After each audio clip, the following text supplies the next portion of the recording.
Good morning, Raptor Freaks. Lexi Out's here, and it's a Wow Wednesday because we have a couple days off in a row where there's no games. Playing Golden State tomorrow. The team's in San Francisco, getting a couple days off before playing the Warriors tomorrow night. So we're on off-season schedule just for a day today. Wow Wednesday, where I wow about something that happened. And well, this happened actually earlier this month, about 2 weeks ago, that it was announced that Serena Williams would be a part owner of the Toronto Tempo, the new WNBA franchise here in Toronto. And when this came out, I was astounded and really just enthusiastically happy when I heard about this because it really does have a bona fide feeling to it that is really tangible and powerful for the new WNBA franchise, the Tempo, because she comes with such a gravity of excellence and reputation in this world. Some have said she's the greatest tennis player of all time. Some people have said she's one of the greatest athletes in the history of sports. And that is something not to be taken lightly. She's a global icon. She's somebody that is recognizable just by her name. She's recognizable by her image. And people around the world have looked up to her and think that she's one of the greatest of all time.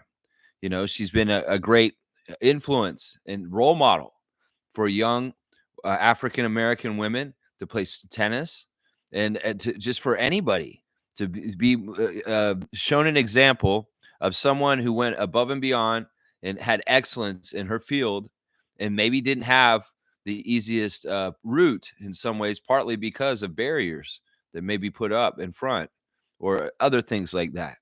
So this is a big deal. Seriously. I don't I think that in some ways that's why I wanted to do a dedicated stream to this subject, the participation of Serena Williams with the Toronto Tempo. It's a really great combination because Toronto is an international city, a global city, and it will make the WNBA a global league when they join next year. They're joining as the first team outside the United States to be in the WNBA. Now, Serena Williams, as I said, is very, very famous, and she has legions and legions of fans around the world. And this is a fantastic coupling together. Teresa Resch, you are amazing. Toronto Tempo president Teresa Resch for getting Serena Williams involved. This is huge because it's going to bring attention to the team before they even have any players, a coach, and people are going to be like, "Wow." It's a kind of thing that'll draw people in on a large scale. And that's really, really smart. I mean, she's a global brand. And it makes sense. And from Serena's point of view, it makes sense to get involved with the Toronto Tempo because it's a good investment. Women's sports really is a smart thing to invest in right now. And, she is going to see this pay off in the long term. She's very smart with her business investments. Her and her sister Venus invested in the Miami Dolphins a few years ago. And they were two of the first ever African American women to be ownership groups in an NFL franchise. So Serena has a connection to Canada also. She's won our Rogers Cup about 3 times, the Canadian Open. And, well, when she was 14 years old, Serena Williams did her very first professional tennis tournament in Quebec.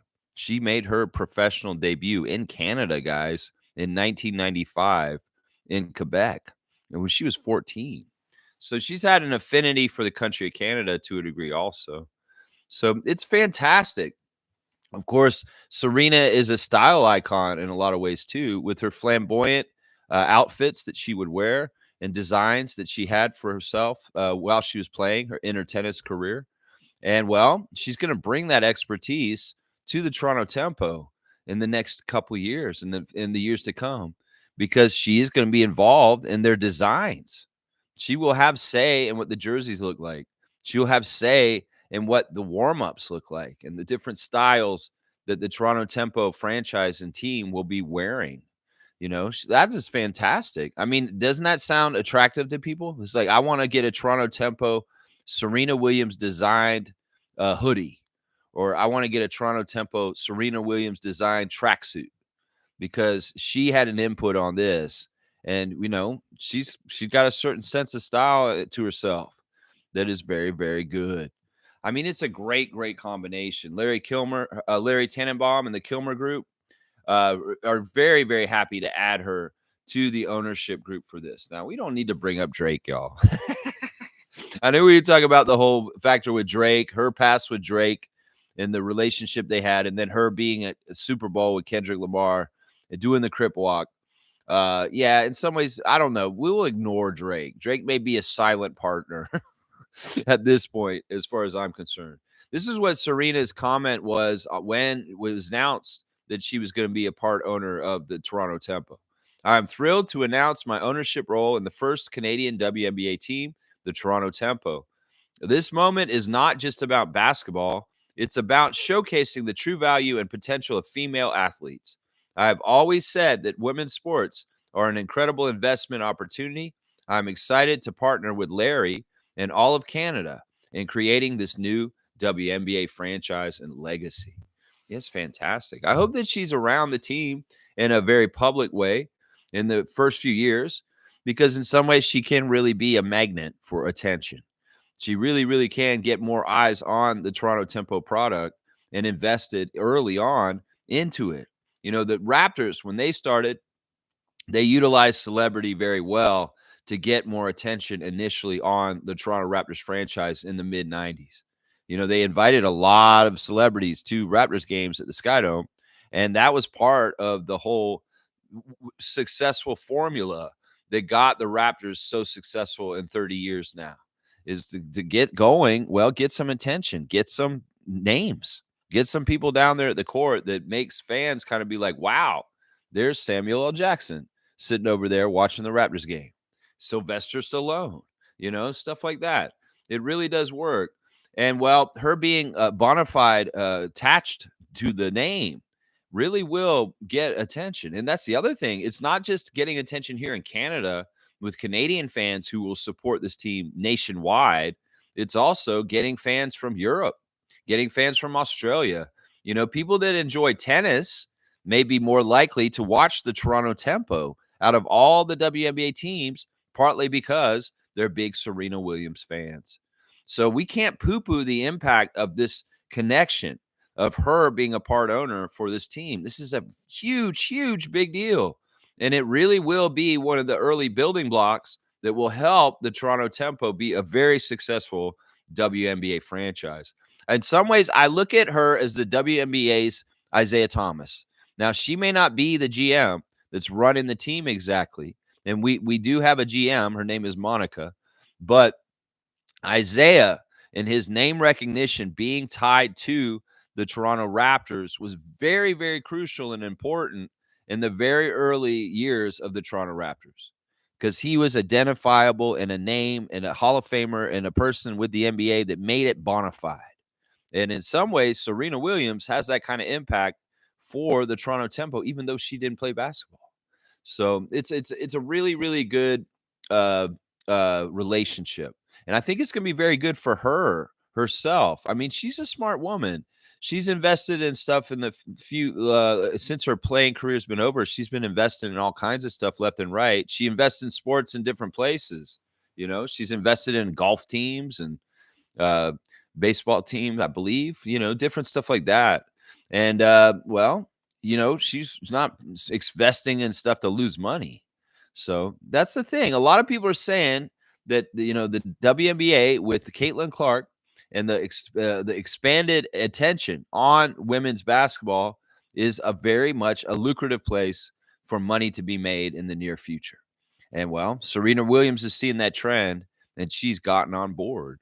So, yeah, I would just really, really wanted to take a wow for Wednesday and put it on. Wow, Serena Williams is involved with the WNBA team here in Toronto. And this is fantastic. So, so good. Teresa, you're a badass. And it's so good that you got this got this person involved. So, so good. Yeah, this is what Teresa Resch, Tempo president, said about Serena Williams adding on and being an owner with them. Serena is a champion. She's the greatest athlete of all time, and her impact on this team and this country is going to be incredible. She set the bar for women in sport, business, in the world, and her commitment to using that success to create opportunities for other women is inspiring.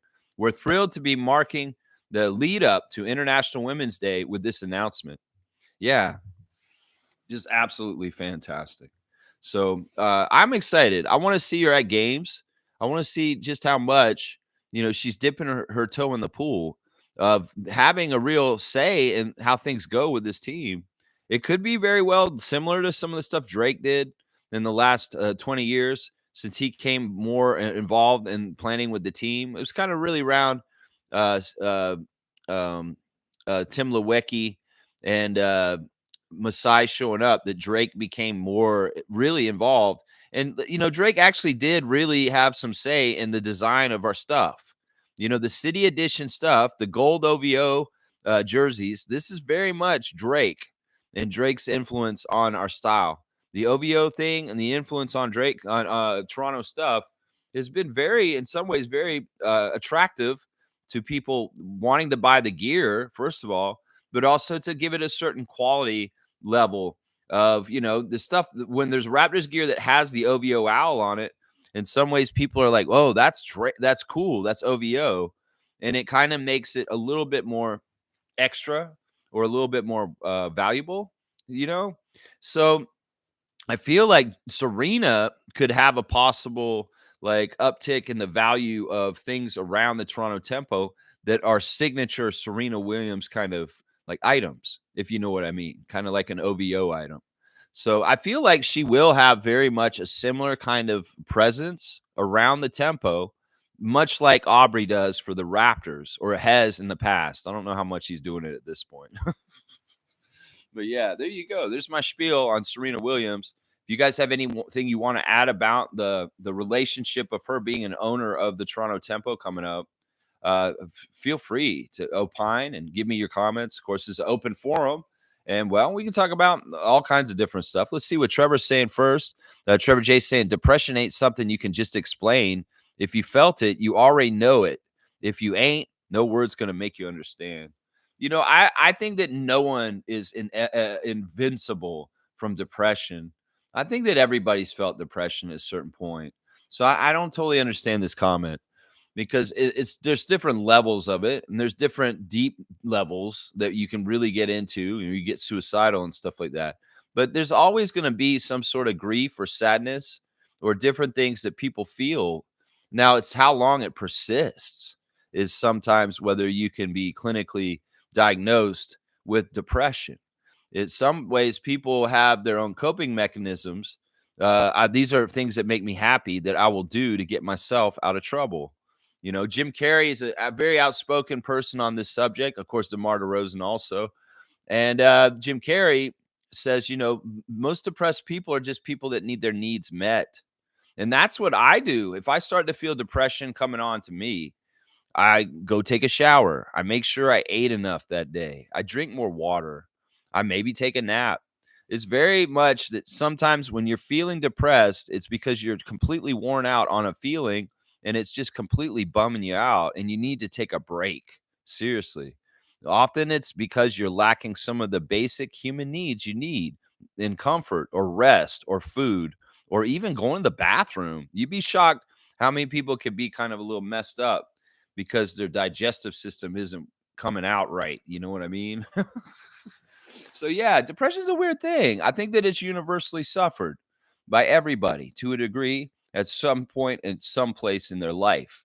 And well, some people have a better coping mechanism for dealing with it. Now, listen, sometimes it's chemical imbalance and you just need to be prescribed something that can help you have a totally different disposition. Sometimes it's just having somebody to talk to. You can go sit down with someone once a week and unload all the things that are going on in your head, and afterwards you feel refreshed and you feel better. That's why getting help is a very good way to deal with depression also. So yeah, this is an important subject, and it's something that I take very seriously as far as like having life skills to manage depression and be able to be functioning and happy and being self-sufficient in that kind of way. As far as recognizing for yourself, I'm slipping into an abyss. of depressive thought, and I'm gonna face it off before it gets really bad. So I'm going to eat some dinner. What? Because I recognize I'm not full. I'm hungry. I recognize I'm exhausted because I've been up for 20 or 22 or 24 hours, and it's time for me to go to sleep. Maybe that's part of the reason why my brain is being so mean to me. So yeah, this stuff is all very important. And this is the stuff that advocates like Jim Carrey and DeMar DeRozan have spoken out on in major ways and been very helpful to everyone by being good examples. Yeah, Trevor's saying the Nets lost to the Celtics last night. I'm not surprised by that. The Nets are in a certain mode right now, and the Celtics, well, they're still playing for seeding and winning. So I'm not surprised by this at all. Totally makes sense that the Nets lost again last night. Now, the ESPN power rankings are out again this morning, and they actually bumped the Raptors up 2 spots to 24. They were 26 last week, but they bumped this up over Brooklyn and Philly at this point. And this is what they're saying. The Raptors have passed the Nets and the Sixers in the standings in recent days, thanks to an easy schedule, and could even surpass the Spurs in the coming weeks. This might limit Toronto's chances of another high-end prospect to their young core in the upcoming draft. That's Tim Bontemps saying that. Yeah, whatever. I mean, listen, I don't know if we will catch the Spurs. I mean, we are going to play them twice, and it will be very curious to see if the teams are trying to out-tank each other. But we'll have to see that. Either way, the Raptors are going to do what the Raptors are going to do. And in some ways, it is very unfair that the Raptors got their easiest part of their schedule in a part of the season where they should probably be trying to lose. But so be it. The NBA is dirty and crooked for the way they stacked the Raptors schedule this year. And we just got to go through it. It's this season. Get it done, play it, and we'll go back and come back next year with Brandon Ingram, and we'll kick everybody's ass next year. That's what I'm saying on that. But yeah, it's weird. It's dirty. And well, looking at the standings now, we see that we are we have more wins than the other two teams right now. We have one more win than the Sixers and the Nets, and we have the same losses as Philadelphia though. So we're only a half game ahead of Philadelphia, but a full game ahead of the Nets, who are 23 and 46 as of today. I mean, it is going to be what it is. Now, the interesting thing is this. Y'all were saying, like, we still want to make the play-in. And I was saying, I don't know if I think we could, because the Bulls are actually playing kind of decent. We can't catch them. But I didn't count on this. And this is something y'all have been monitoring and talking about a lot in the Facebook chat, on our Facebook chat recently, is Miami. Yeah, Miami keeps losing, and they're plummeting since Jimmy Butler left. You guys have raised the alarm on this, MJ in particular, and I should have listened to y'all, because there is a possibility of the Miami Heat plummeting right out of the play-in and us taking that spot somehow, some way, which is kind of crazy to think. Now, if that happens, it looks like we would play the Bulls in the play-in again, once again. But DeMar's not on the team at this point. Just like LeBron James went west, so did DeMar DeRozan. So maybe we can win this play-in. I don't know. I do see a scenario where the Heat fall out of the play-in bracket because they are so bad right now. In fact, I think they've won 1 out of their last 10. And that is they're plummeting. They are absolutely plummeting. Yeah, let's see what else you guys are saying in the chat. Yo, Tristan Trey, what up, man? What's going on? Was surprised to hear she was a part of it, but that's cool. Yeah, it's a big deal. It's a big get. It really is an attention grabber. She's a name. And you know what? I think she very much is very gung-ho and ready to get involved with the tempo on the design levels and the whole aspect of helping them set up their style. Serena Williams has a very specific taste and way that she's worn her clothing when she's played tennis, and just her style as a person, and like her aura and stuff like that.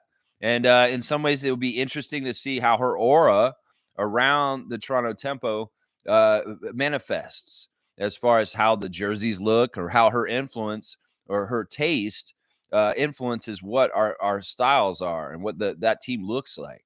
It's a great thing. There's nothing bad about this. Trust me. It's a very, very big positive for the Toronto Tempo franchise for her involvement. That's right. Yeah. G saying very smart move getting Serena. Yeah. Yeah, I don't even know how it came about. Maybe Serena Williams is just involved in like looking for new opportunities and ownership in sports. And well, maybe Teresa was savvy and I don't know who reached out to who or who initially brokered this relationship, but whoever did it, man, good job. Seriously. If it was somebody from the Tempo crew, like Teresa or one of the new people that are in her little group, fantastic. But if it was Serena Williams coming from the other way and saying, you know what, I heard you guys are making a team, I'd love to be involved. Who knows? I don't know exactly how it came about. I'm sure we'll hear the origin story at some point, maybe in 30 years from now, when a guy like Alex Wong writes a book like Prehistoric. He'll tell us the story about how Serena Williams got involved. Yeah, it'd be very interesting to find out. G saying many young women around the world look up to her. She's bringing attention to Toronto and Canada. Yeah, yeah, for sure, for sure. And she crosses all kinds of barriers: gender, racial, international borders and countries. Because she is someone that is very, very popular to people that are tennis fans and sports fans in general, because she is a symbol of excellence and the top of her field. And, being a double time Golden Slam winner is a very hard to achieve accomplishment. She has accolades that are amazing, and her winning percentage for her tennis career is absolutely phenomenal. So, yeah, she has a certain level of quality as a person, a brand, and all kinds of different things that is top notch. Top notch. Trevor's saying between Rogers and Bell, who's going to show the Tempo games? This is an interesting question. Um, well, we got to think about this. Larry Tenenbaum has a very close relationship with Bell more than Rogers, obviously. In some ways, he's kind of been the guy with Bell. So I would guess maybe they're going to be on TSN.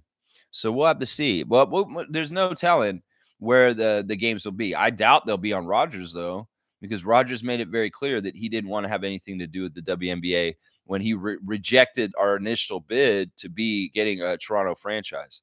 So I'm going to guess that the games will be on TSN.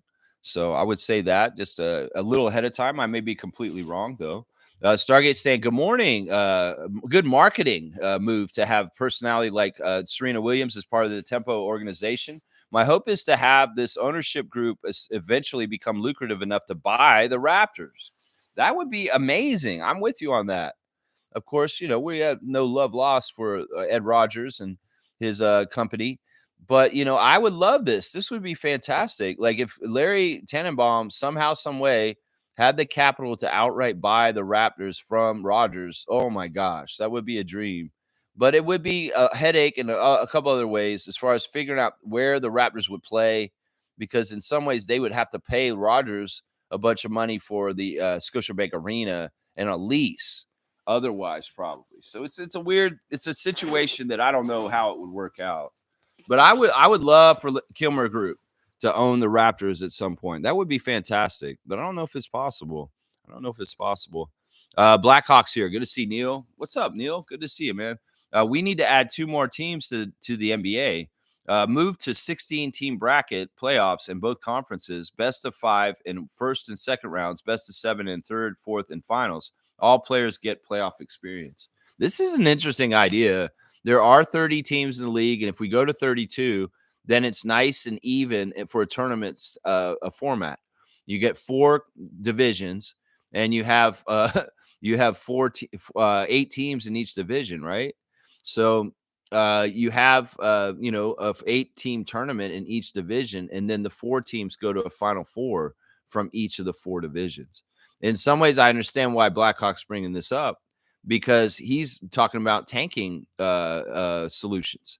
In some ways, if you have it like this, every team has a chance to get all the way to the championship because they're all in the playoffs. It's an interesting idea for somebody like me that likes nice, even, tight things together. A 32 team tournament sounds really good, but I'm going to say that it's not likely. You'd have to have a very long playoff to get through that many rounds Because if you think about it, 32 is 32, 16. It's kind of like the tournament, which is 64 that's starting now, March Madness. 32, 16, 8, 4, 2. And yeah, there's 5 rounds in that kind of play, which I guess is only kind of like one more round than the regular NBA playoffs right now. But still, in some ways, I don't know. That maybe I guess also the financial considerations would be smart because that would mean more playoff games, more money for the NBA. So maybe it is a smart idea to have 32 teams and everybody makes the playoffs. I don't know, man. I don't know. Then they can't be all like have and have nots and snobby about, oh, you're a playoff team. Oh, but you aren't a playoff team. If they're all playoff teams, they can't be all elitist and acting like hoity toity. I don't know. This is an interesting idea, though. Trevor's saying Cleveland will be the next city to have a WNBA team in 2028. Yeah, there's a big push to revive the Cleveland Rockers, which was an original WNBA team when they opened the league and they folded at a certain point. I think that it's people like LeBron from Cleveland, of course, because he's from Cleveland. And, I don't know who else the other people were, but is a very strong push. I think Charles Oakley's involved in this too, to get a WNBA team back in Cleveland. So we'll have to see. This is probably very likely.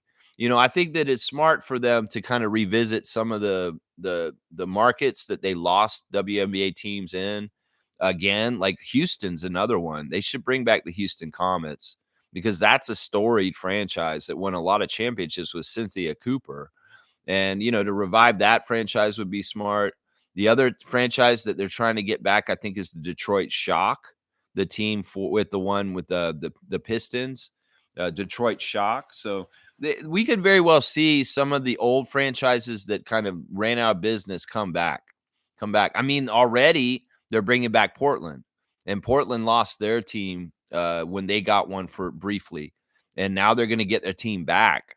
As far as one of they're the expansion team coming in with us actually next year. Portland will come in with us.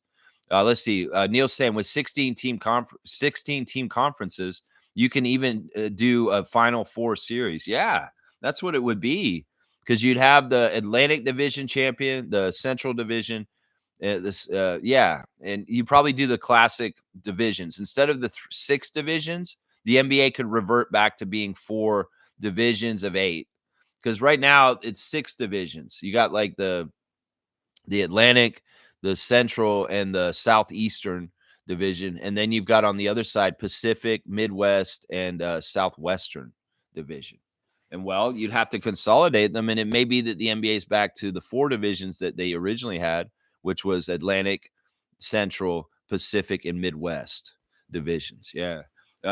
Neil's saying reduce the regular season to start the playoffs the first week of April. Okay. It sounds like Neil needs to be in Adam Silver's office spitballing some ideas to him right now. Sounds like Neil's got the solutions here. Let's see. He's saying what you get is upsets happening if all teams are in the playoffs and coaches have to be better. You know what? It might be even more fun if it's not even like the first round isn't even a 5-game series. What if it's just like a one and done? Wow. You do a one and done. There's all kinds of interesting permutations that could happen. And it expedites things going into the playoffs. Seriously. You have a do or die one and done first round. And the first seed is susceptible to the 8th seed of that division. Now, would you keep it in the divisions or would you go East and West and say the top team in the West will play the worst team in the West, even if they're in the other division? Or will you keep it tight with the divisional matchups and say that, well, the top team in your division will play the worst team in your division, even if your division's really good and you may be playing a harder team as the 1 seed? I don't know. How would you deal with that, Blackhawk? I would ask you that. Yeah, Kaz is here. Good morning, everyone. Good morning to you, Kaz, Trucker Kaz. Hope you're having a great start to your day. Y'all, there is a G League game today for the 905, and I want to give you all the pertinent information you need for that game tonight. It's going to be in Grand Rapids. We're playing the Denver Nuggets G League team tonight. Raptors 905 are in Grand Rapids, Michigan, to play the Grand Rapids Gold. And our referee tonight, crew chief, will be Robert Hussey. Robert Hussey is in his 3rd season as an NBA ref out of Queens, New York, number 85. He watches Chappelle's Show. His favorite movie is John Q. He also listens to J. Cole. His favorite book is The Four Agreements. He likes Aki and Yellow Yam. His favorite app is ESPN. He most like to visit Iceland. And his bucket list is to see the 7 wonders of the world. Hussey has officiated 5 seasons in the NBA G League already, where he has made his playoff debut in 2019 and worked the finals in 2022. He's also officiated 2 seasons in the WNBA, including the playoffs in 2022. So Robert Hussey is the crew chief for the 9:05 game tonight, with Kevin Fahey as the referee, number 42, and Matt Rafferty will be the umpire, number 48. Now the Grand Rapids Gold, their team is Trey Alexander, Charles Bediako, Joey Baker, Andrew Funk, Amari Hardy, Ithiel Horton, PJ Hall, Tevion Jones, Deontay Johnson, Spencer Jones, Gabe McLaughlin, Will Richardson, and Jalen Williams. That is the team for the Grand Rapids Golds. Not really any big names like on there in some ways. Let me just look and see. I want to see what the standings are right now in the G League as far as what is the record of the Grand Rapids Gold. Like, I know that they're gonna have a better record than us, probably. We'll just have to look, see real quick.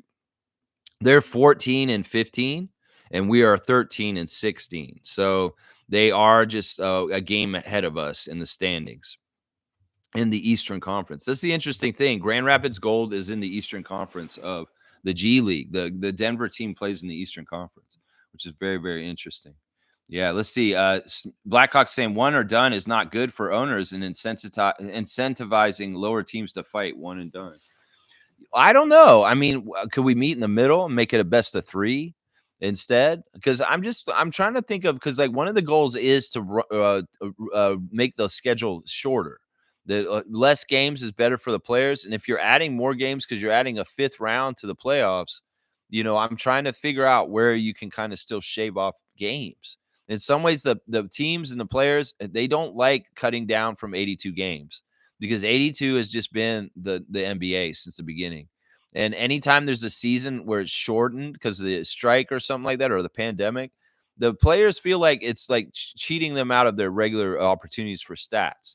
So even though people want to play less games, they don't necessarily want to play less games in 82. They may want to play less in certain ways, like maybe less than back to backs, or maybe a more spread out season that starts earlier so that the time is not as condensed, But it's not popular to cut down the games from 82, honestly. Some of them feel like traditionalists about that. That's what I'm saying. Trevor's saying that will be fun. It will be a lot of upsets. Number 1 seed get eliminated by the 8th seed.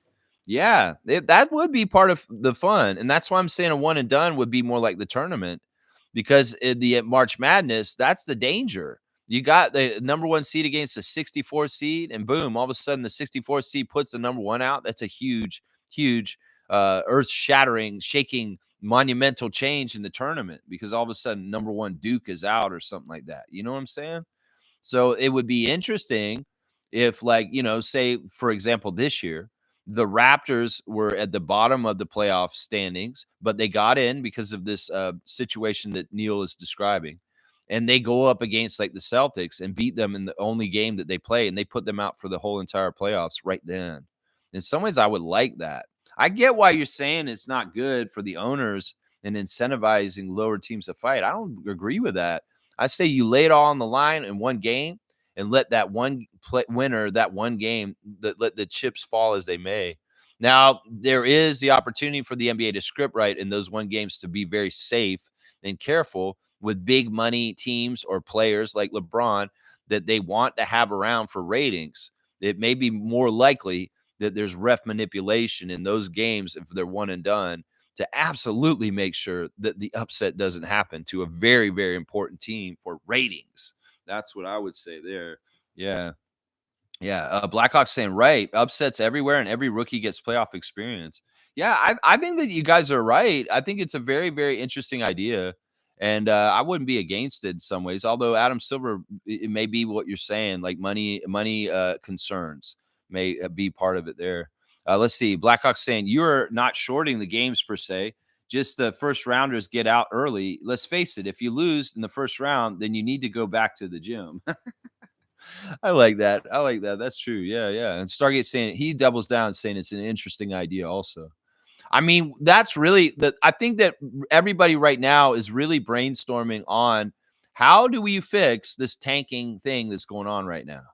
That in some ways, the NBA has very shown a proclivity to want to try and fix things that are broken, whether it's the All-Star weekend. And well, the issue right now in front of us is why is the NBA in this state where there's like 8 teams that are all tanking actively with like 30 games to go in the season left. Like it's way too early when the team started signaling, yeah, we got to tank. Some of that is that the league has really got kind of like stretched out from like there's teams like Cleveland and Boston and Oklahoma City that have like less than 20 losses, and they have a lot of wins, and it's stratified a little bit, stretched out more unequally, so that there's a couple of teams that are just really, really at the bottom. That's what they got to do earlier in the season. So I don't know. I like the ideas that we've had in the last couple of weeks about incentivizing the teams that are out of the playoff picture by maybe saying, whichever team wins more games afterwards has a better chance for the top draft pick because you're still trying and you're still playing out. But if you're like a team like the Wizards or the Jazz, then they're just trying to bottom out completely and lose, lose, lose. Why should they get the number 1 pick? That's what I'm talking about right there. Why should they? That's what I'm saying. All right, let me do the Instagram stories for today. Emmanuel Quickly has an interesting anime that he's played here. He's saying maybe life isn't about becoming anything. Maybe it's about embracing what you already are. Maybe it's about living. Maybe it's about noticing the small things. Maybe it's about laughter. Maybe it's about telling people you love them. Maybe it's about taking it slow. Just maybe. There's more to life. Yeah, there you go. I like that. Emmanuel's a very deep, introspective person. He's in some ways a philosopher, guys. I'm gonna say that. Emmanuel Quickly, you're a philosopher, dude. I can tell. You're philosophical. Jamal Shed has opened up a elite camp for this summer, guys. Jamal Shed, elite basketball camp in Houston is going to be March the 25th to 30th in Houston, Texas. There's blue camps. There's also going to be camps in Dallas. He's going to do a camp in Phoenix in May and back in Texas for a bunch in May and June also. So, yeah, be on the lookout for Jamal Shed elite basketball camps coming up very soon. Young ballers in the Texas area of the world. There you go. Jamal Shed, just like Emmanuel and Kyle Lowry, both doing elite camps also. There's a friend of Jamal's getting put on blast. Scotty 3 times. Doggy. Happy birthday, Scotty 3 times. And then he's got it looks like he's on the 2K. And it looks like he is actually ranked in one of the top players on 2K right now. Why does it say Dalton Connect is number 1? Whoever did this is funny. Okay, that's interesting. Scotty's taking pictures of being out and about as a tourist yesterday. There's palm trees where he is.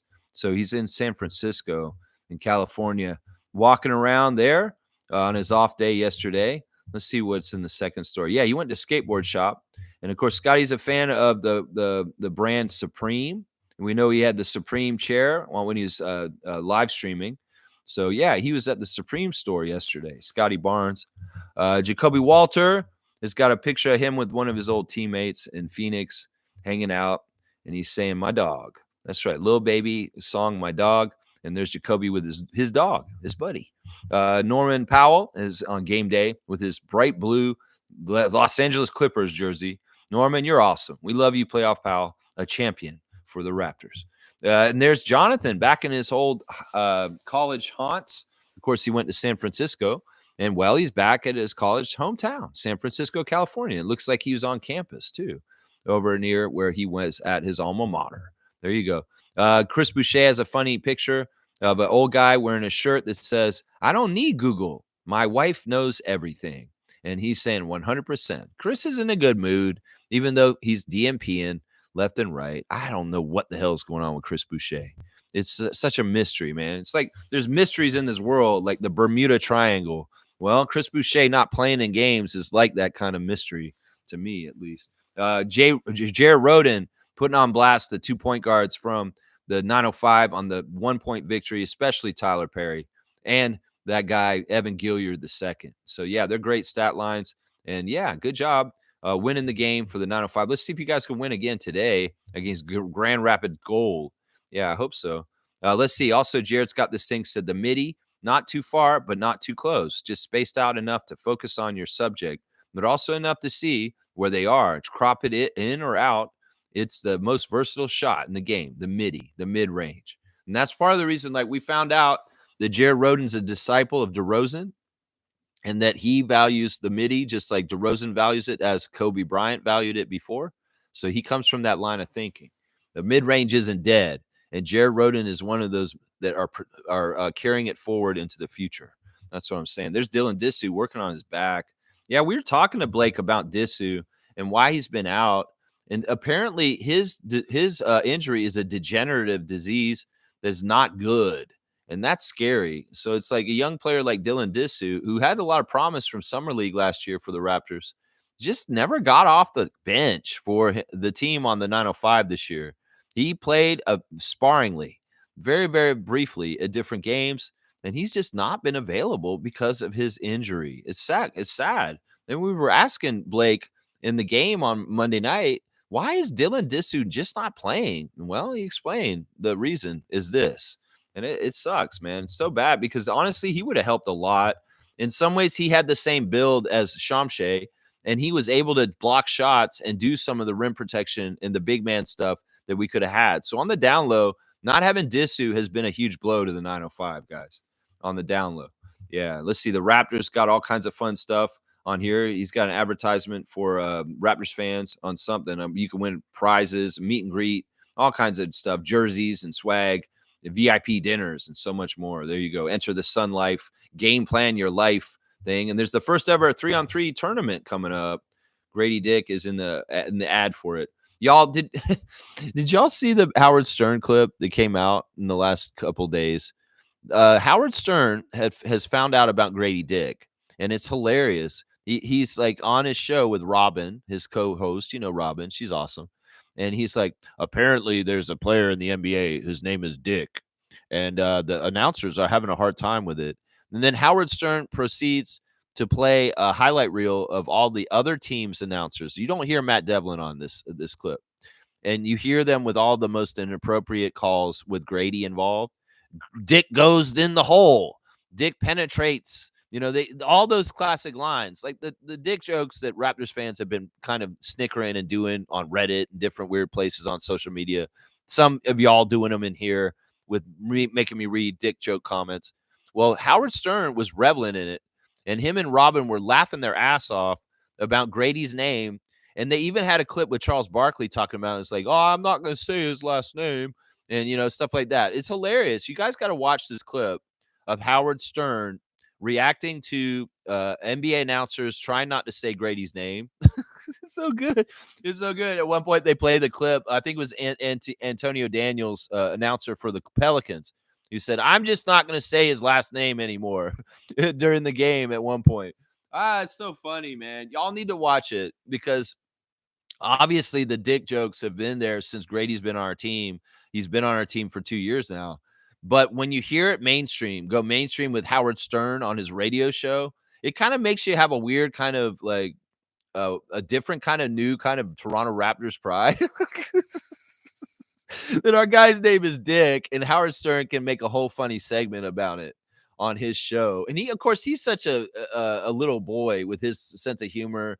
You know, Howard Stern, he's like such a doo-doo fart guy, fart man, you know, people coming on his show farting, that like this is totally in his wheelhouse. Having a whole bunch of fun with Grady Dick's name on his show. I'm sure Grady saw it too, but that's big time, man. Howard Stern talking about Grady Dick and the Dick jokes is so good. Siakam celebrating Obi Toppin winning a game winner the other day in a fantastic game. Wow, good stuff. Obi Toppin getting the win, and Siakam as his teammate, very, very happy about that. All right, there you go. There's your Instagram stories. Yeah, I had to talk about the Howard Stern Grady Dick clip because it just happened like in the last week or so. And I think it's funny that like Howard Stern now knows about the Grady Dick issues with announcing. I think that's pretty funny stuff. Yeah. Yeah. Let's see what else is going on with you guys in the chat. Let's see what the next stuff you guys are saying. Let's see. Neil's saying that you could put a wild card option from the first round to come back in the second. Really interesting. So it's like a mulligan. It's like a do over if you do have a top seed that does get screwed over. Man, as long as it's all adjudicated fairly, then the path to get that stuff is the same every year for the same teams. He's saying reseed the lottery odds as lower teams rise in the playoffs. That's interesting also. Yeah, what if teams just really wanna get that high draft pick and they tank the playoff game just to go out? What if they do that, though? I mean, you've gotta figure out every single way that they can manipulate this in a really deceitful way. You gotta think about it. Stargate saying, "I like Blackhawks' idea about taking away picks if you have a certain amount of losses at the end of the season." Yeah, that was a good pick. That was a good idea that we've had floating around in the last week too, that if you get penalized if you don't reach, like, 10 wins or 20 wins, maybe they say, like, there's not gonna be relegation, but man, they could really threaten the Wizards with putting them in the G League. They could. They would be like, "I'm sorry, and you know what we're gonna do? We're gonna flip your teams. We're gonna put the." You know what they do? This would be weird. Like, what if you took the worst team in the NBA every single year, and you made them play in the G League the next year, and you took the team that won the G League championship, and you let them stay in the NBA? I mean, it would be chaotic. There may be like some of the franchises have both their G League team and their NBA team in the NBA, and they stay like that. Meanwhile, some of the NBA markets just stay in the G League forever. I know it wouldn't work, but it's an interesting idea of like you just switch one each year. And like the very worst NBA team, and you'd be scared of it. So you're like, I do not want to be in the G League. We cannot let our franchise go in the G League. This would be horrible. And then you give the team that did the best in the G League, like the Raptors 905 win the G League, and all of a sudden they're in the NBA with the Raptors all of a sudden. That'd be crazy. I mean, that is really, really crazy talk. I know. But that would scare the shit out of teams from like losing too bad. Seriously, think about it. You go into the G League, Washington Wizards. That's right. Utah Jazz, you're trying to get below them. You're a G League team next year. Yeah, just for 1 year. Or maybe you get stuck down there. Maybe those teams have to be so good. Like they have the NBA players and they're slumming down there and they got to ride buses and do all that stuff. And they're like, damn, we got to get out of here. We need to win the G League to get back in the NBA right away, Utah Jazz. That's a weird idea right there. The one I just talked about right there. Very, very weird. Stargate saying, where Blackhawks saying this is not hard for Silver to turn the league around. Well, the thing about Adam Silver, he's shown a proclivity that he will change the league very quickly with different ideas and crazy, bold ideas. This crazy thing was there was so much more backlash against changing the NBA like 20, 30 years ago. When David Stern would try and make little minute changes to the NBA, people were crying and whining. Traditionalists would say, no, you can't do this. But now, in the Silver era, he has gotten the ability to change things and people don't question it. People don't make a big stink. Some people do. Some people whine about it, like Draymond. But most of the time, they're more readily accepted, widespread by NBA fans and people in the NBA than ever. There used to be such a traditionalist air to the NBA saying, no, you can't change this because then it wouldn't line up with how we've done things forever in the league already. It's interesting. It's interesting. Stargate saying SGA is also a mid-range player. Yeah. Yeah, he's carrying the mantle of mid-range also. That's exactly right. Neil's saying, right, Stargate, we should have 20-game minimum win threshold as well. This is a professional league. A minimum standard is necessary to stop embarrassing the league. Yeah, I do like the Matt Devlin, Jack Armstrong idea about what they do in hockey with having a bigger farm system and having more of a, like in baseball, they have AAA, AA, and single A, and, the big squad. And there's a little bit more of different teams where different players could be. And what Matt Devlin and Jack Armstrong were describing that hockey does is that, NHL teams have different people that they've already drafted, but they're not anywhere near coming to their team yet. And they may be in college still, playing a couple of years in college on NIL or something like that. Or they may be in a junior league coming up through the Ontario ranks of hockey or something like that. But they're still already drafted to the Leafs or something like that. In some ways, the NBA could do this too. They may have to expand the draft to 3 rounds, but they have more players that are already kind of designated in team systems as projects, And they're not even just on the G League level, they're down on the college level still, doing things in their college team still, but they know already that they're drafted to a team and they're working towards the goals that that team wants them to work towards in that program. You know, like Darko could have a guy who's already on Duke or on Duke, and you're saying, yeah, we're working with you guys, but in some ways, you know, as an individual, for you to get better for the Raptors when you do get to the NBA, we need you to concentrate on this stuff. And so they're actually progressively working as development projects while they're still in college. Does that make sense what I'm saying? That's what the NHL does with hockey players. That they do this kind of stuff. And what happens is these players don't come directly in the NBA with a lower quality of play and learning on the job. They become more refined when they actually rise up to the NHL level and they actually play a better quality game. So the overall product of the NHL looks better. That could be like when Matt Devlin was describing that on the broadcast, I was like, you know what, this does make a lot of sense for bringing the quality of play up in the NBA. What they were saying there, yeah. Trevor's saying the Clippers beat Bucks and James Harden schooled Mobley. That's fun. That's cool. That's cool. I like that. I like that. James Harden beat Evan Mobley. Okay. Schooled Mobley. Wait, Mobley's on Cleveland. You said they beat Cleveland or Bucks? I'm confused here. Which Mobley are you talking about? There's only one Mobley in the league right now, right? The Clippers beat the Cavs. Why did you say the Bucks, Trevor? You messing me up with your inaccurate statements. The Clippers beat the Cavs, and James Harden schooled Evan Mobley. That's why. Okay, let's see. Battle. Blackhawks saying battle Dick quickly. Battle Dick quickly. That sounds funny. Let's see. If we add Cooper, then it can be flag battle Dick quickly. Flag battle Dick quickly. Okay, all right. I think I understand what you're doing there. Trevor's saying if the NBA do the 1-versus-1 at All Stars game, SGA will win it all. He has so many moves. You know, I tend to not disagree with you on this. I think that you might be right.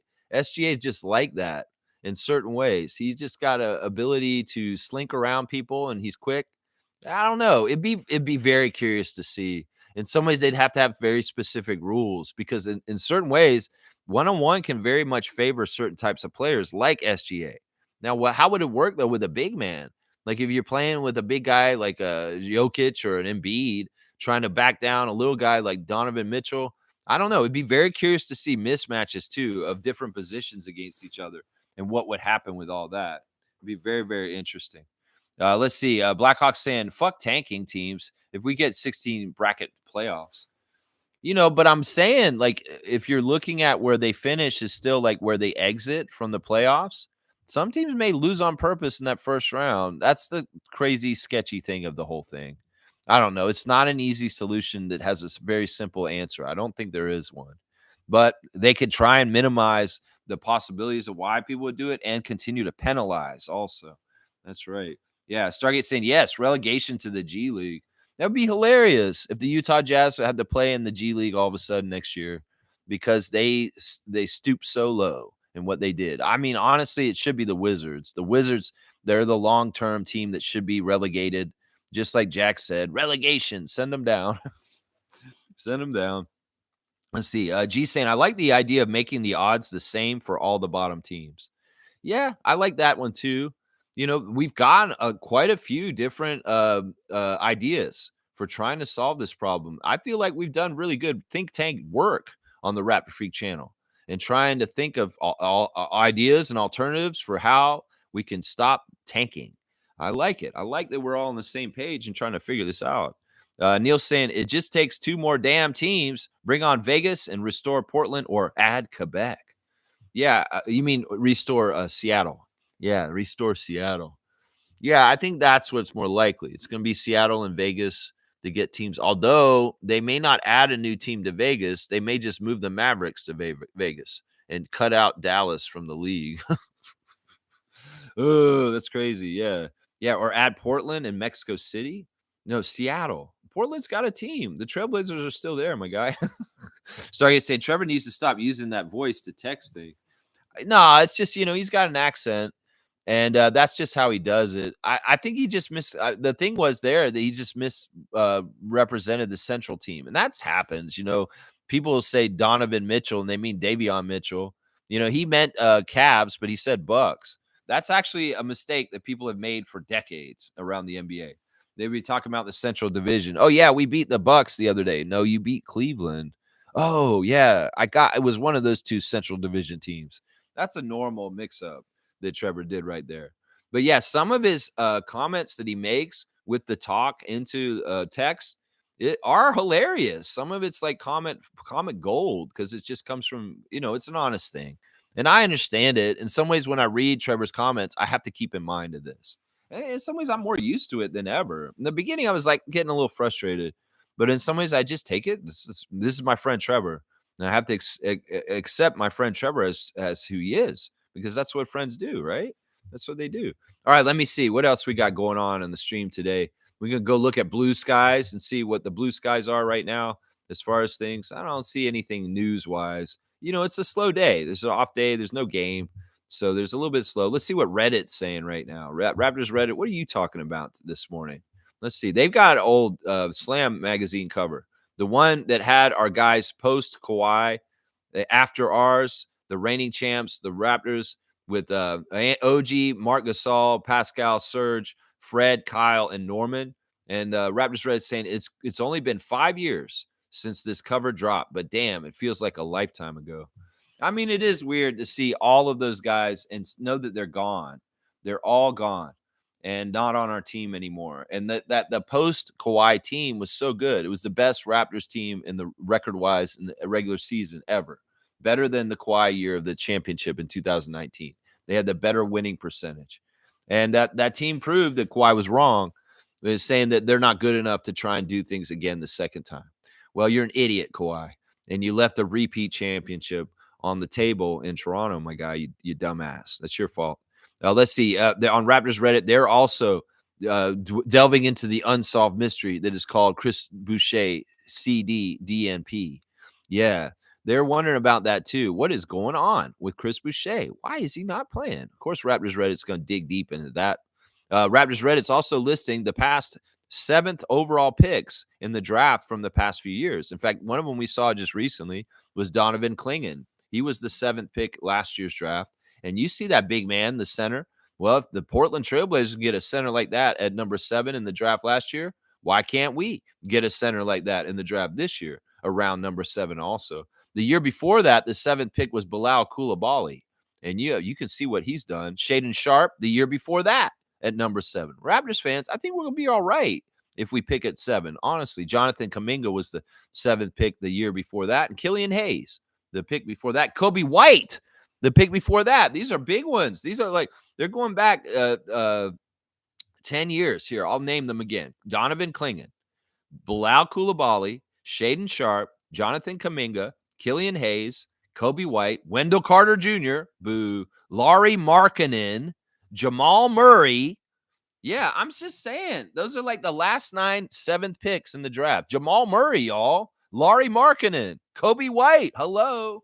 Hello. There is good to get at the draft position the Raptors are at. I'm telling you right there. Yeah, yeah. Trevor wants the classic card. He's going to get the classic card. Let's go. Yeah, we're moving right along today with the chat. It's just how it is. What the hell? That's never a good reaction by Lex, right? I don't remember this guy. Let me in some ways I don't even remember how to say his name.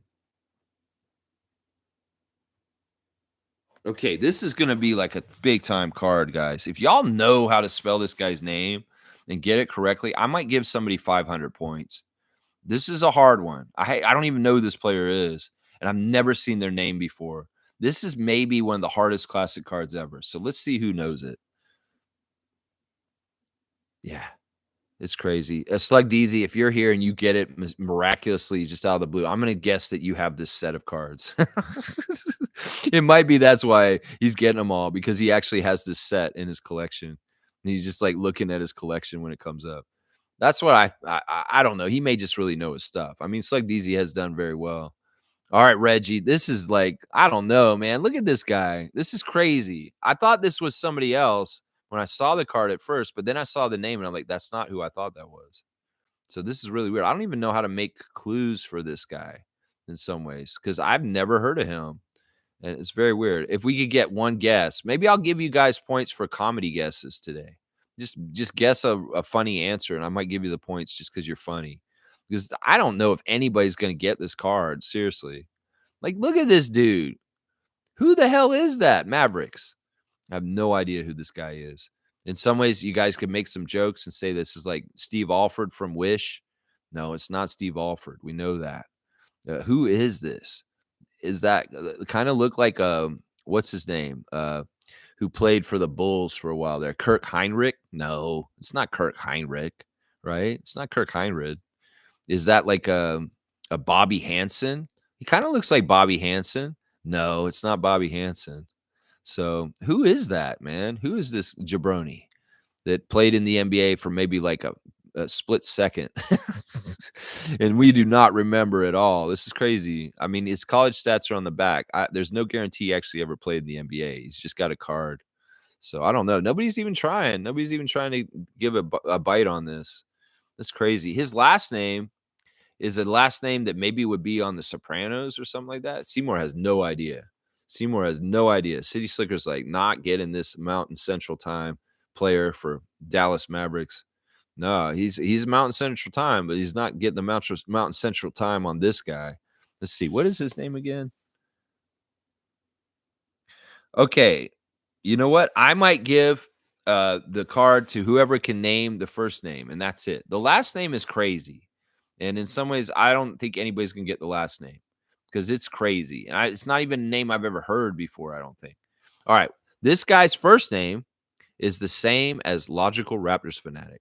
So if you can just put that in, you'll get the points. But I'm not going to give you 500 for it because that's an easy guess. So if you could get the first name, I'll give you the card today. But his first name is, yeah, there you go. Mike's here. So you can get it. Of course, it's like, this is Mike Uzzolino. Mike Uzzolino. So I'm glad Mike got it. Mike got it. Mike Uzzolino. I've never ever seen this guy before. Have you seen that name before? Uzzolino? Iuzzolino. Mike Izzolino. I have no idea who the hell this guy is, man. I've never heard or seen him before in my life either. And on the back, I guess it's just got his college stats. He was at Penn State and St. Francis.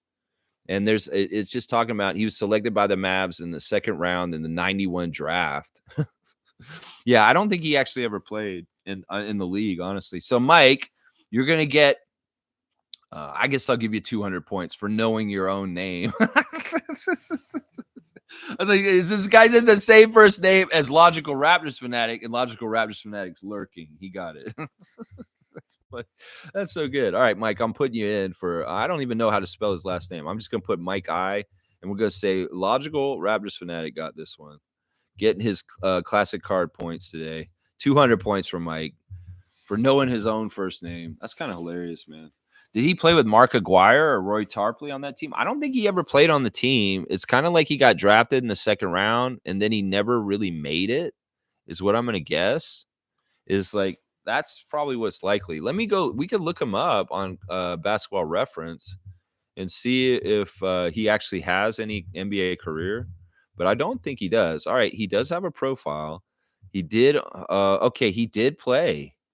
He played in 122 games for the Mavs from 1991 to 93. And his career high was he scored 23 in one game, and he got 13 assists in a game once too. So, yeah, he played 122 games over 2 seasons, and then he was done. Yeah, Mike Uzzolino from Altoona, Pennsylvania, guys. There you go. He wore number 55, man. Yeah.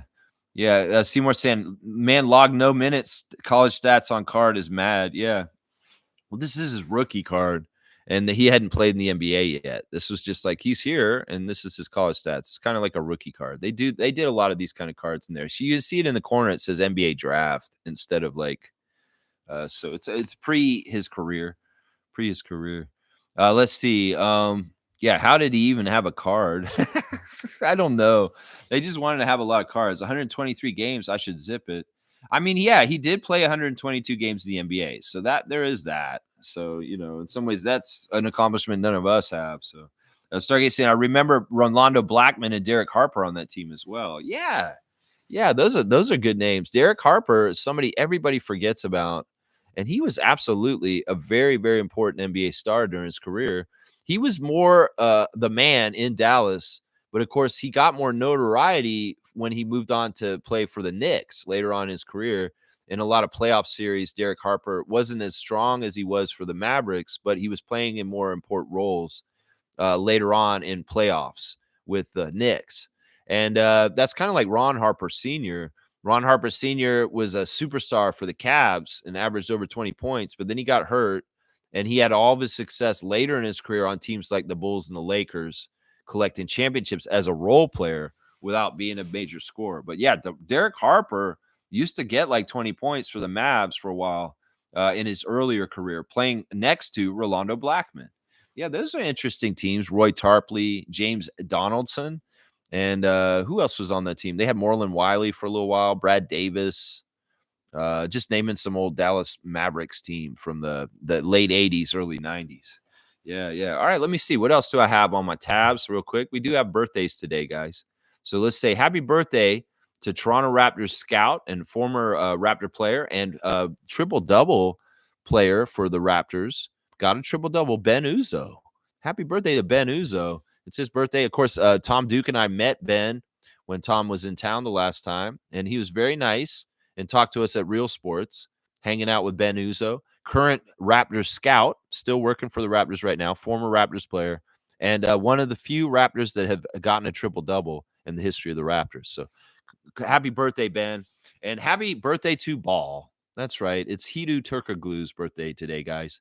Happy birthday to the Turkish Jordan, the man who came and did the commercial and he did the after the game interview. He did pizza commercials. Then he also, after the game, just answered. The answer to the question was just ball, ball. So happy birthday to Hidu Turkoglu, former Raptor also. There you go. There's your birthdays for the day. Yeah. Let's see. Trevor's saying no Curry last night, but Jimmy Butler was the man. Was the man. Yeah, they won. The Warriors won. They beat the Bucks. That's where you got confused. The Warriors beat the Bucks, and the Clippers beat the Cavs. The Western Conference has dominated the Eastern Conference in some major ways this year. In fact, look at the Oklahoma City Thunder. They have only lost to an Eastern Conference team once this season. And there's an amazing stat put out by Kurthika Keeks of TSN talking about how the best record any team has done against the other conference is losing like 3. That's the best. Like no team is gone like Oklahoma City's doing right now. If they manage to beat all their Eastern Conference opponents for the rest of the year, they will make history as the first NBA team to ever beat every team in the other conference every single game except for one. That's crazy. That's amazing. No team has done 2. The best they've done is 3. And that would be a huge feat if SGA and the Thunder can manage to get through the season, having only lost 1 game the whole entire year to the whole entire Eastern Conference. That's crazy. Isn't that crazy? That's crazy. All right, let's do a wrap up, y'all. Just a nice, tight, easy Wow Wednesday today because, I wanted to highlight the very, very important announcement. This is a huge thing and give it its own due with its own picture and its own dedicated stream of talking about Serena Williams being in the ownership group for the Toronto Tempo. This is a fantastic thing. And I'm so excited. I hope she'll be very, very visible and very, very attractive to getting more and more attention and revenue and ticket sales and interest in the new WNBA team here in Toronto. I know she will. Wayne's saying, good morning, Raptor Freaks. Good to see you, Wayne. Joking with my son and predicted a Cavaliers versus Lakers final, but to my surprise, he said that's what ESPN is pushing. He accused me of watching Stephen A., but I haven't. Crazy. Well, we know that they're going to want LeBron since he's on a clock and he's not going to be playing forever to get as much in the big time spotlight as possible. And manufactured helping of the Lakers has been commonplace for years now, but it may intensify a bit right before his final game, right? So I could totally see them trying to manipulate helping the Lakers get through the Western Conference playoffs, but I don't think it will happen. They've tried to manipulate it to help them many, many years, and in the bubble, it was successful. But many of these years, they can't do anything to help them. They're beyond help. And even with Luka being there and next to LeBron, I still feel like that's a skeleton crew of a roster that just doesn't have the depth and the ability to go far in the playoffs against complete teams in the Western Conference, like the Thunder, the Grizzlies, the Nuggets. I would even say a team like the Timberwolves, that they get their shit together, they could be like this to a degree, that kind of stuff. So, yeah, that's interesting. You got accused of watching too much Stephen A. Smith. Uh-oh. Uh-oh. Uh-oh. Stargate saying, yes, ESPN is like Lakers TV. Everything for them is Lakers, Lakers, Lakers. This is true. This is true. That's why I don't respect their coverage or journalism integrity, because they have a very specific favoritism. They really, really do.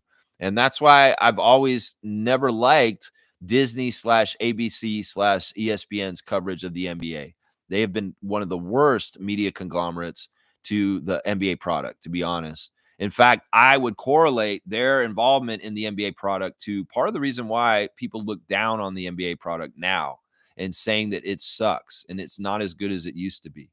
I think that it went downhill as soon as Disney, ABC, ESPN got involved, and they have ran it into the ground themselves.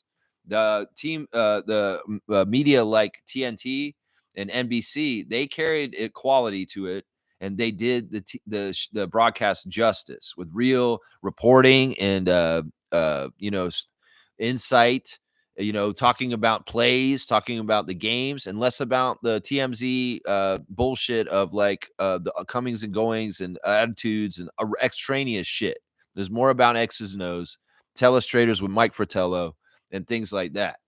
And now ESPN is turned it into a circus of talking heads that just opine and just cause bullshit and make up all kinds of bullshit. That's not real reporting. That is not really the product. And in some ways, that is what's devalued and made the product a joke in a lot of eyes of people, old school fans like ourselves. So, yeah, I've always disagreed with the way ESPN has dealt with their coverage of the NBA. And I correlate it to why the NBA product is looked down on more and more as time goes on. Let's see. Mike's saying the Lakers think they have the finals like the Clippers when they got Kawhi. They did that work out? Yeah, the Lakers already think they're just guaranteed to get in there, and it's partly because of Luka showing up. That they think it's magic Luka. But I would say look at Luka's track record with the Mavericks. Okay, sure, he went to the finals last year, but I think that was a fluke in some ways. There were a couple Western teams that messed themselves up in the playoffs, and they should have probably been a better challenge for the Celtics in the finals than the Mavericks. And in some ways, that was a fluke. Most of the playoff runs for Luka are disappointing and really messed up by the end of them. And I think this one will be the same. This one will be the same. Wayne saying, I can't see it. I was joking because he's all LeBron. OKC, I just want to see. But I have heard Cavaliers versus OKC is a ratings downer. Heard that narrative on Fan 590. I have no favorites. Well, this is part of the problem. People that worry about the ratings for sports are part of the problem, honestly. People that is, if the leagues are manipulating things to get big markets, to get the big games, that is not good, because fans are smart. We can see through it, and we can see when you're holding hands with different teams and holding back other teams. And then it makes the integrity of the whole entire sport and league is in question. As far as like, well, it's like if the press is always going to come out and say, well, these teams shouldn't be in the finals because it'll be a ratings decline. That is not good for the league. They should be telling the media people to shut the fuck up and just be like, all 30 teams should have a easy chance to get there, and whatever happens, happens. And if you get smaller market teams, embrace the story of them instead of poo-pooing it and acting like, oh, the Cavaliers and the Thunder shouldn't be in the finals because nobody cares about those cities. No, why don't you talk about the story of their journey for the season and how they did that and how they got to that place instead of poo-pooing small markets things? It's a real problem. And I couple this also with the ESPN rant I just did about this is what degrades the quality of the league, is you're putting down teams that are really good. You're putting down teams that are the best teams in the league, the Cavs and the Thunder. And you're going to tell everybody, well, this will be a horrible ratings ahead of time. This won't be one everybody will watch just because those teams come from small markets. That's really shooting yourself in the foot. That's not good salesmanship. And the NBA should be telling people that cover the NBA to stop fucking doing this. because it's not helpful to anything. In some ways, we could get into Stargate and I's conspiracy areas and say the Fan 590 is trying to hurt the product of the NBA by putting out bullshit like this on the radio. Seriously, because that's what it sounds like. You know, they could have a fantastic finals and it could be some of the greatest basketball ever played. But if the press is putting out bullshit saying that this was not worth watching because these teams are from small markets, well, that sounds like the Fan 590 trying to hurt the NBA, is what it sounds like to me right there. Yeah. Trevor's saying they're saying OKC will beat the Celtics in a 7-game series. I believe that. I mean, didn't they just go to Boston and kick their ass on their home court? Yeah, they did. So why wouldn't they do that in the playoffs also? Yeah, let's go, SGA. Let's get that first Thunder championship ever. Yeah, yeah. Stargate saying, who on the Fan 590 is pushing that narrative? Well, I mean, we got all kinds of jabronis on that radio station that just talk out of their ass. You know, that in some ways there's no repercussions on certain radio shows on there. You can say whatever you feel like with your opinions. I don't know who said it exactly. So Stargate saying, yes, Lex, that is exactly what I'm getting at when I asked that last question above. But it's a hockey guy. It could very well be somebody like fucking Bob McCowan, some idiot that's hockey first. And in some ways, they plant the seeds in Canadian audience that the NBA is an inferior product to the NHL, and they don't want you to be as encouraged to be attracted to watch the NBA by saying something like, oh, if the Thunder play the Cavs, that'll be a ratings downer. Nobody will want to watch that. I'm telling you right now, nobody will want to watch that. You sure, Bob? I don't know. The Thunder are pretty fun to watch. And SGA, he's a Canadian hero now. I think that Canadians would want to tune in and see Shai Gilgeous-Alexander try and win a championship. No, just trust me. Cleveland, Thunder, that's a boring series. Nobody will want to watch that. Bob, have you watched any NBA this year at all? No, I've been recovering from health problems. I can't watch the NBA right now. It makes my brain hurt. Well, Bob, how do you have any kind of opinion on the NBA in a verified way? I just have a radio show and I can just talk, say whatever I want. Okay. Oh, okay. You know, shit like that. That's what I think is the shit right there. Right there. Yeah. It's kind of like that, man. It's like right there. Wayne saying Stargate. I was trying to find Raptors on Monday night and heard before finding 1050 with Jones. So you heard that before the Raptors game. You were going to listen to the Raptors game on the radio with Smith and Jones. And before that, there was just some talking head, some Fan 590 sports update. If the Cavs play the Thunder in the finals, it will be a ratings downer. Okay, that's your sports update. Now back to the game and pregame. There's some bullshit like that. Maybe, yeah. And Stargate saying, this is a very good Bob McCowan impression. Thank you. I really do try and live that person when I do the impressions I do. Some of them are insulting. I get it. Yeah, maybe my Darko is a little bit too ethnic in like his the way he talks, but he does talk like that. When I talk like Darko, I talk like Darko. Masai, same thing. You know, I do a Bobby Webster and I try and do Bobby. I try and get in the head of Bobby. I do Nick Nurse. Y'all know I do Nick Nurse.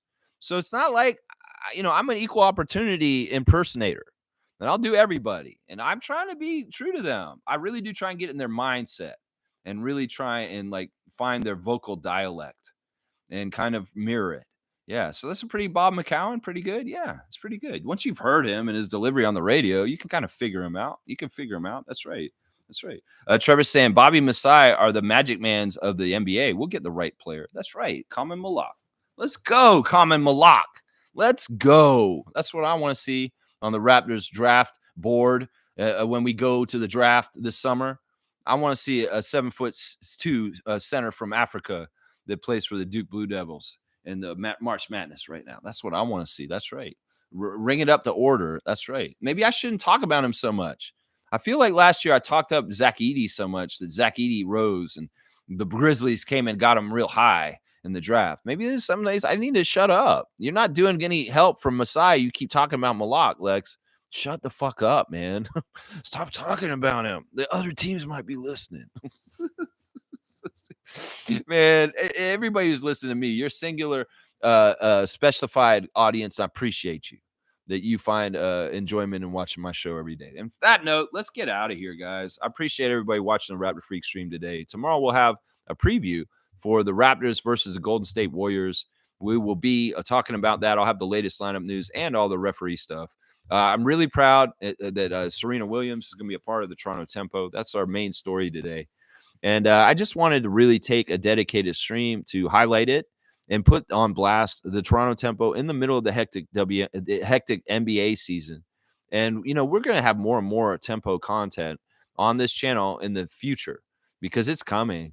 And when we do tempo games, it'll be very much like the Raptors games. I'll do previews and reactions and handle the games just like we've been doing. And I'm excited about that.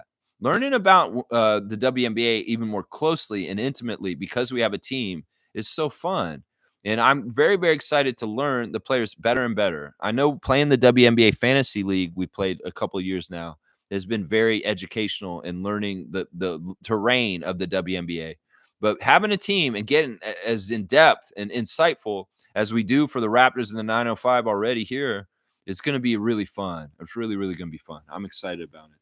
Yeah, let's see. Mike saying the fan 590 and talk 640. Laugh out loud. Yeah, it's a lot of 7-foot players. The draft. Okay, I'm all about that. We need a 7-foot player coming to our team again. That's right. Once again, the referees for the 905 game tonight: Grand Rapids Gold, Robert Hussey, Kevin Fahey, and Matt Rafferty will be the refs for that game. Yeah, we have a chance. We'll have to see if we can beat them. We're out of the playoffs at this point. Nothing to lose. They're just a little bit ahead of us. If we beat them, we will actually have the same record as them after the game. We'll both be 14 and 16 after the game if we can beat them tonight. So here's hoping the 905 can do something good and get that win tonight somehow, inexplicably, in some ways. All right, let's see. There's nothing else to go over real quick. We'll get out of here right now. All right, yeah, I'm just checking my tabs one more time. Happy birthday, Hidu and Ben Uzo. Ben Uzo. That's awesome stuff. Good job, Mike, getting the classic card with your name. Your name was the classic card, Mike. You were the classic card. Mike Isolino. That's right. Let's see. Wayne saying Serena is a Compton baby. Don't know how our ambassador will take that news. Well, she's technically born in Saginaw, Michigan. And her family did move to Compton when she was young, but she's also got ties to Scotty's neck of the woods too. And that's in fact where she lives now is Palm Beach. But she spent some time in Florida also living down there and training there. But yeah, she did live in Compton for a while, and she was in Kendrick Lamar's halftime show. And well, who cares what Drake thinks? Drake, you want to be around involved in the tempo, you just got to eat it and deal with it, bro. And in some ways, you silent partner. We'll put Serena on blast, and she's going to come out and be the figurehead in the spotlight. And Drake, we'll just kind of bury the secret that you are a part owner of the tempo also. In some ways, we don't need you to be put on blast with the WNBA team in Toronto. Seriously, you got your blast with the Toronto Raptors, and well, in some ways, you're fading out on that too. Well, you can be involved in the ownership. You can be involved behind the scenes, but we don't want you publicly out there. Is what we're saying at this point. That's right. Lou Dort. Let's go. Lou Getz Dort. All right, y'all. Thanks for watching me. I'll be back tomorrow. Raptor Freaks, let's go. Raptorize your day. Have a great Wednesday. And just have a fantastic time. I'll be watching Survivor later. Watch some Survivor. If you want to watch some Survivor later, that's fun to do. I'll be in the YouTube chat for a little bit during the game tonight also for Grand Rapids Gold. So hopefully I'll see you in there. Maybe Blake Murphy will be in there with us too. And we can ask Blake any kind of questions we have for the Raptors show host on Sportsnet there. Peace out.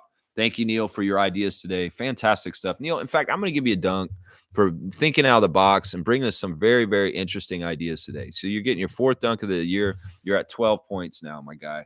There you go, Blackhawk. Let's go, Raptors. Let's go tempo. Let's go Serena Williams. How about that? And let's go 905. Win your game tonight somehow, some way. Beat the Grand Rapids Gold. Do it for Gino and do it for Andrew Jones. Let's go 905.